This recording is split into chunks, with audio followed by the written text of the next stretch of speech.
नमस्कार दोस्तों, स्वागत है आप सभी का आपके अपने यूट्यूब चैनल ऑब्जेक्टिव सेंटर पर। दोस्तों इस वीडियो में हम लोग आईटीआई फिटर फर्स्ट ईयर का दोस्तों ऑफिशियल क्वेश्चन पेपर देखने वाले हैं। ठीक है, तो जो भी कैंडिडेट दोस्तों फर्स्ट ईयर में उनके लिए दोस्तों ये वीडियो काफ़ी हेल्पफुल होगा, क्योंकि दोस्तों ये पिछले साल का पेपर है और इसमें से काफ़ी ज़्यादा क्वेश्चन आपको अपने सीबीटी एग्जाम में देखने को मिलेगा। ठीक है, तो आइए दोस्तों हम लोग स्टार्ट करते हैं। यहाँ पर पहला प्रश्न यहाँ पर देखिए कह रहे हैं, किस स्क्रू थ्रेड में क्रेस्ट और रूट को राउंड किया जाता है। तो देखिए जिस स्क्रू थ्रेड में क्रेस्ट और रूट को राउंड किया जाता है वह आपका BSW थ्रेड होता है। ठीक है, दूसरा प्रश्न कर रहे हैं यहाँ पर, इस फाइल का नाम आपको बताना है, ये कौन सा फाइल दिखाया गया है। ये जो फाइल है दोस्तों ये आपका रोटरी फाइल कहलाता है। ऑप्शन नंबर यहाँ पर दोस्तों सी करेक्ट हो जाएगा, रोटरी फाइल। इसके बाद दोस्तों यहाँ पर देखिए तीसरा प्रश्न कह रहा है कि आपको जो ये हल्की असेंबली के काम में कौन से रिवेट का उपयोग किया जाता है। तो देखिए हल्की असेंबली के काम में जो रिवेट यूज किया जाता है वह कॉनिकल हेड रिवेट होता है। ऑप्शन नंबर यहाँ पर सी करेक्ट हो जाएगा। यहाँ पर चौथा प्रश्न कहा गया है कि यहाँ पर जो एक्स पार्ट आपको दिखाया गया है ये एक्स पार्ट कौन सा है।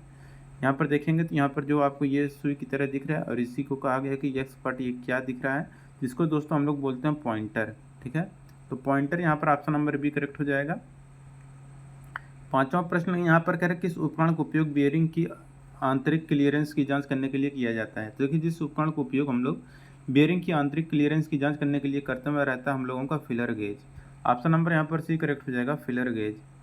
छठा प्रश्न कह रहा है यहाँ पर कि यक्स के रूप में चिन्हित भाग का नाम क्या है। तो यहाँ पर दोस्तों ये जो आपको यक्स पार्ट दिखाया गया है यह यक्स पार्ट दोस्तों यहाँ पर पिच कहलाता है। ऑप्शन नंबर ए यहाँ पर करेक्ट हो जाएगा, पिच। इसके बाद दोस्तों यहाँ पर सातवां प्रश्न कह रहा है कि भारी संरचनात्मक कार्य में किस रिवेट का उपयोग किया जाता है। तो देखिए भारी संरचनात्मक कार्य में जो रिवेट हम लोग यूज करते हैं वह हमारा पैन हेड रिवेट होता है। तो ऑप्शन नंबर बी यहाँ पर करेक्ट हो जाएगा, पैन हेड रिवेट। आठवां प्रश्न यहाँ पर देखिए कह रहा है कि identify the part marked as X. यहाँ पर दोस्तों ये जो पार्ट आपको यक्स दिखाया गया है इसका नाम बताना है। तो ये जो दोस्तों रहता है यक्स पार्ट यह आपका दोस्तों कहलाता है यहाँ पर ब्लो पाइप। ऑप्शन नंबर यहाँ पर डी करेक्ट हो जाएगा, ब्लो पाइप। इसके बाद यहाँ पर देखिए नौवां प्रश्न यहाँ पर कह रहा है, ये जो पार्ट आपको यक्स पार्ट में दिखाया गया है क्या है। यहाँ पर देखिए यक्स पार्ट आपको दिख रहा होगा, यह यक्स पार्ट दोस्तों जो रहता है ये आपका प्लंजर कहलाता है। ऑप्शन नंबर यहाँ पर डी करेक्ट हो जाएगा, प्लंजर। इसके बाद 10 नंबर का प्रश्न है कि आपको ये जो स्टेक दिखाया गया है इस स्टेक का नाम बताना है। ये जो स्टेक है आपका फनल स्टेक कहलाता है। ऑप्शन नंबर सी करेक्ट हो जाएगा, फनल स्टेक का दोस्तों ये आपका फिगर दिया गया है। यहाँ पर कहा गया जो प्लास्टिक कचरा बिन होता है उसका रंग कैसा होता है। यहाँ तो जो प्लास्टिक कचरा बिन होता है इसका रंग दोस्तों आपका पीला यानी कि येलो कलर का होता है। 12 नंबर का प्रश्न यहाँ पर कहा गया कौन सा कच्चा लोहा में मशीन टूल में कंपन कम करने की क्षमता होती है। तो देखिए जिस कच्चा लोहे में मशीन टूल्स में कंपन कम करने की क्षमता होती है वह आपका रहता है ग्रे कास्ट आयरन।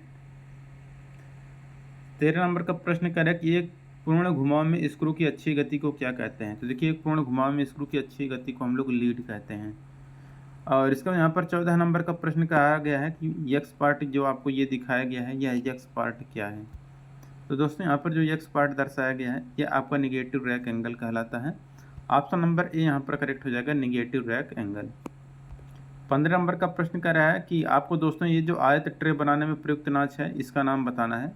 तो आयत ट्रे में जो बनाने में जो प्रयुक्त नाच है दोस्तों ये जो आपको नाच दिखाया गया है यह नाच आपका स्क्वायर नाच कहलाता है। ऑप्शन नंबर यहाँ पर भी करेक्ट हो जाएगा, स्क्वायर नाच। 16 नंबर के यहाँ पर प्रश्न कहा गया कि BIS प्रणाली में मूलभूत विचलन की संख्या कितनी है। तो देखिए BIS प्रणाली में मूलभूत विचलन की जो संख्या होती है यह आपका 25 होता है। ठीक है, अब 17 नंबर के यहाँ पर प्रश्न कहा गया है कि आपको ये जो फिट दिखाया गया इस फिट का नाम आपको बताना है। तो ये जो फिट दिखाया गया है दोस्तों यह फिट जो है आपका कहलाता है यहाँ पर clearance fit. Option number A यहाँ पर करेक्ट हो जाएगा, क्लियरेंस फिट। 18 नंबर के यहाँ पर प्रश्न कहा गया कौन से रिवर में लंबा टेपर लीड होगा। तो देखिए जिस रिवर में लंबा टेपर लीड होगा वह दोस्तों आपका सॉकेट रिमर होता है। तो यहाँ पर ऑप्शन नंबर बी करेक्ट हो जाएगा, सॉकेट रिमर। 19 नंबर के यहाँ पर प्रश्न कहा गया कि शनि का उपयोग कीवे काटने के लिए किया जाता है। तो देखिए जिस चीजल का उपयोग हम लोग कीवे काटने के लिए करते हैं वह रहता है हमारा क्रॉस कट चीजल। 20 नंबर का प्रश्न करें कि मोटी सीट को काटने में प्रयुक्त उपकरण का नाम क्या है। तो देखिए मोटी सीट को काटने के लिए जो उपकरण प्रयुक्त होता है वह आपका लीवर सीयर होता है। ऑप्शन नंबर सी करेक्ट हो जाएगा, लीवर सीयर। 21 नंबर का प्रश्न यहाँ पर कहा गया है यदि छेद का आकार स्थिर रखा जाता है और शाफ्ट अस्थिर है तो सिस्टम का नाम क्या है। तो यदि छेद का आकार स्थिर और शाफ्ट अस्थिर है तो सिस्टम जो होता है आपका होल बेसिस सिस्टम होता है।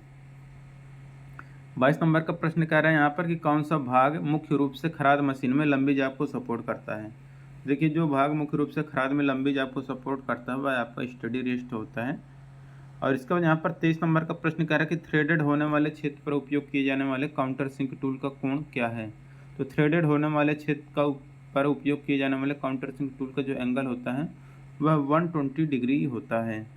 24 नंबर का प्रश्न है कि मीट्रिक आउटसाइड माइक्रोमीटर की एक्यूरेसी क्या है। तो देखिए मीट्रिक आउटसाइड माइक्रोमीटर की जो एक्यूरेसी होती है वह 0.01 mm होता है। 25 नंबर का प्रश्न है कि रीग्राउंडेड रिवाइंडर पॉइंट को फिनिश करने के लिए किसका उपयोग किया जाता है। तो रीग्राउंडेड डिवाइडर पॉइंट को फिनिश करने के लिए जो हम लोग उपयोग करते हैं वह आयल स्टोन होता है। 26 नंबर का प्रश्न है कि रीमर का कौन सा भाग चिप्स को हटाता है। तो देखिए रीमर का जो भाग चिप्स को हटाता है वह आपका फ्लूट होता है। ऑप्शन नंबर ए यहाँ पर करेक्ट हो जाएगा, फ्लूट। 27 नंबर का प्रश्न यहाँ पर कहा गया कि वर्नियर बेल प्रोटेक्टर में स्टॉक के साथ कौन सा भाग संयुक्त होता है। तो वर्नियर बेल प्रोटेक्टर में स्टॉक के साथ दोस्तों जो भाग संयुक्त होता है वह आपका डायल होता है। ऑप्शन नंबर यहाँ पर भी करेक्ट हो जाएगा, dial. Name basis category of sine, आपको ये जो दोस्तों संकेत की मूल श्रेणियों को नाम देना है। तो ये जो है दोस्तों आपका इंफॉर्मेशन साइन है, ठीक है, कि आपका इस साइड में आपका पेट्रोल पंप है, ठीक है, देख सकते हैं पेट्रोल पंप का निशान है, ये पेट्रोल पंप का ये बता रहा है कि आपका राइट साइड में पेट्रोल पंप है, ठीक है। 29 नंबर का कह रहा है यहाँ पर कि डायल टेस्ट इंडिकेटर के साथ किस उपकरण को उपयोग किया जाता है। तो देखिए डायल टेस्ट इंडिकेटर के साथ जो उपकरण यूज करते हैं हमारा स्टैंड होता है। 30 नंबर का प्रश्न है कि mark Ajax and rivet, rivet में दोस्तों इसको हम लोग क्या बोलते हैं। तो यहाँ से यहाँ तक की दूरी जो होती है दोस्तों इसको हम लोग बोलते हैं यहाँ पर बॉडी, ठीक है। तो बॉडी यहाँ पर करेक्ट आंसर हो जाएगा। देखिए दोस्तों ये आपका हेड है, ऊपर वाला हेड, ये नीचे बॉडी, और ये जो है आपका टेल कहलाता है, ठीक है। तो देखिए 31 नंबर का प्रश्न कह रहा है कि रेगुलेटर को जोड़ने से पहले गैस सिलेंडर वाल्व को साफ करने के लिए कौन सी प्रक्रिया की जाती है। तो रेगुलेटर को जोड़ने से पहले गैस सिलेंडर वाल्व को साफ करने के लिए जो प्रक्रिया की जाती है वह आपका क्रैकिंग प्रक्रिया होती है। 32 नंबर का प्रश्न है कौन सा मार्किंग मीडिया जहरीला होता है। तो देखिए जो मार्किंग मीडिया जहरीला होता है वह आपका कॉपर सल्फेट होता है। इसके बाद यहाँ पर 33 नंबर क्वेश्चन है यक्स के रूप में चिन्हित भाग का नाम बताना है। तो ये जो दोस्तों आपको यक्स पार्ट दिखाया गया है यह यक्स पार्ट दोस्तों आपका कहलाता है थिम्बल, ठीक है। ऑप्शन नंबर सी यहाँ पर करेक्ट हो जाएगा, थिम्बल। इसके बाद यहाँ पर 34 नंबर का प्रश्न है कि वेल्डिंग और कटिंग ऑपरेशन के दौरान कोण में धातु के किनारे का नाम क्या है। तो वेल्डिंग और कटिंग ऑपरेशन के दौरान कोण में धातु के किनारे का जो नाम होता है वह आपका बेवल होता है। इसके बाद यहाँ पर 35 नंबर क्वेश्चन है कि वर्नियर बेवल प्रोटेक्टर की सटीकता क्या है। देखिए दोस्तों वर्नियर बेवल प्रोटेक्टर की जो सटीकता होती है यह आपका 5 मिनट होता है। इसके बाद दोस्तों यहाँ पर 36 नंबर का प्रश्न है कि थोक उत्पाद में कौन सा कंपैरेटर प्रयुक्त होता है। देखिए थोक उत्पादन में जो कंपैरेटर यूज होता है वह हमारा न्यूमेटिक कंपैरेटर होता है। 37 नंबर क्वेश्चन कह रहा है कि राउंड बार के केंद्र को चिन्हित करने के लिए किस कैलिपर का उपयोग किया जाता है। तो राउंड बार के केंद्र को चिन्हित करने के लिए जो हम लोग कैलिपर यूज करते हैं वह जेनी कैलिपर होता है। 38 नंबर पर प्रश्न यहाँ पर कह रहा है कि आपको इस गेज का नाम बताना है। तो ये जो दोस्तों आपको गेज दिखाया गया है यह गेज आपका बेवल गेज कहलाता है। ऑप्शन नंबर यहाँ पर बी करेक्ट हो जाएगा, बेवल गेज। अब देखिए वर्कशॉप कैलकुलेशन एंड साइंस का दोस्तों यहाँ पर प्रश्न आ गया जो कि 6 प्रश्न आपको देखने को मिलेगा। कह रहा है कि एमकेएस प्रणाली में यम अक्षर क्या दर्शाता है। तो यम बताता है मीटर को, के बताता है किलोग्राम को, यस बताता है सेकंड को। दूसरा यहाँ पर कह रहा है कि किस तापमान पर कोई ठोस द्रव में पिघलता है। तो देखिए जो वह तापमान जिस पर कोई ठोस द्रव में बदलता है वह आपका मेल्टिंग पॉइंट या गलनांक कहलाता है। इसके बाद अगला प्रश्न यहाँ पर तीसरा है, कह रहा है किसी पदार्थ के द्रव्यमान प्रति इकाई आयतन को क्या कहते हैं। तो देखिए किसी पदार्थ के द्रव्यमान प्रति इकाई आयतन को हम लोग डेंसिटी यानी कि घनत्व कहते हैं। चौथा प्रश्न यहाँ पर कहा गया कि 1 इंच में कितने mm होते हैं। तो देखिए दोस्तों 1 इंच में जो mm होते हैं वह 25.4 mm होता है। पाँचवें यहाँ पर प्रश्न कहा गया कि पानी का क्वथनांक क्या होता है। तो देखिए पानी का जो क्वथनांक होता है वह आपका 100 डिग्री सेल्सियस होता है। छठा प्रश्न करें कि एक आयत का क्षेत्रफल क्या होगा जिसकी लंबाई और चौड़ाई क्रमशः 10 सेंटीमीटर और 8 सेंटीमीटर है। तो आयत का क्षेत्रफल लंबाई गुणे चौड़ाई होता है तो 10 गुणे 8 बराबर आपका 80 सेंटीमीटर स्क्वायर यहाँ पर करेक्ट आंसर हो जाएगा। अब देखिए दोस्तों यहाँ पर इंजीनियरिंग ड्राइंग का प्रश्न आ चुका है जो कि इंजीनियरिंग ड्राइंग का आपको यहाँ पर प्रश्न देखने को मिलेगा, 6 प्रश्न देखने को मिलेगा। पहला प्रश्न यहाँ पर देखिए कह रहा है कि आपको ये जो ट्रायंगल दिखाया गया है, ठीक है, इस त्रिभुज का नाम बताना है। ये जो है आपको दोस्तों यहाँ पर देखेंगे तो आपको 90 डिग्री का एंगल बन रहा है। ये आपका समकोण त्रिभुज हो जाएगा, यहाँ पर right angle triangle, option number B correct हो जाएगा।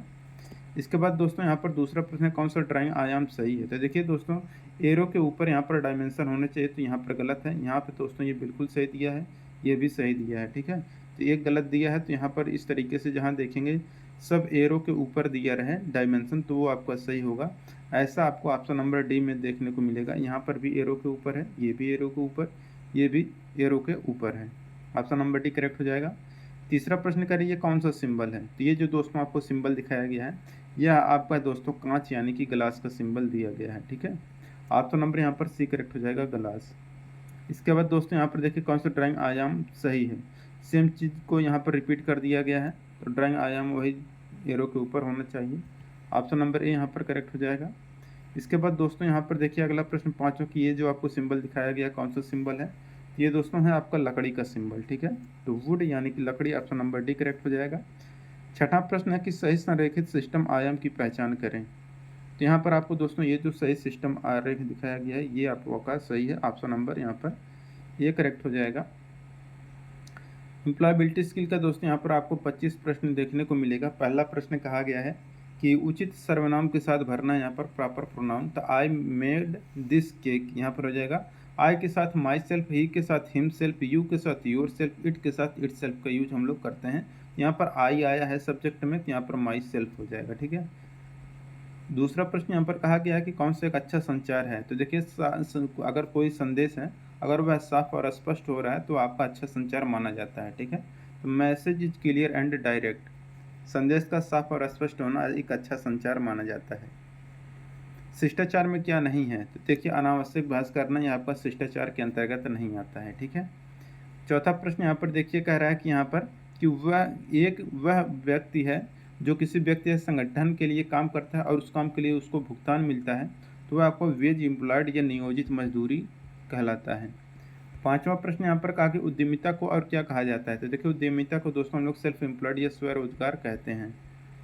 छठा प्रश्न की छोटी दूरी के लिए किस प्रकार के नेटवर्क का उपयोग किया जाना चाहिए। तो देखिए छोटी दूरी के लिए जिस प्रकार के नेटवर्क का हम लोग उपयोग करते हैं वह लोकल एरिया नेटवर्क होता है। अब देखिए यहाँ पर सातवां प्रश्न कह रहा है कि स्प्रेडशीट को किस एक्सटेंशन के साथ सेव किया जाता है। तो देखिए स्प्रेडशीट को दोस्तों हम लोग .xls एक्सटेंशन के साथ सेव करते हैं। आठवां प्रश्न यहाँ पर कहा गया कि KYC मापदंडों को पूरा करने के लिए इनमें से कौन से दस्तावेज स्वीकार नहीं है। तो वो रहता है दोस्तों आपका इनकम सर्टिफिकेट।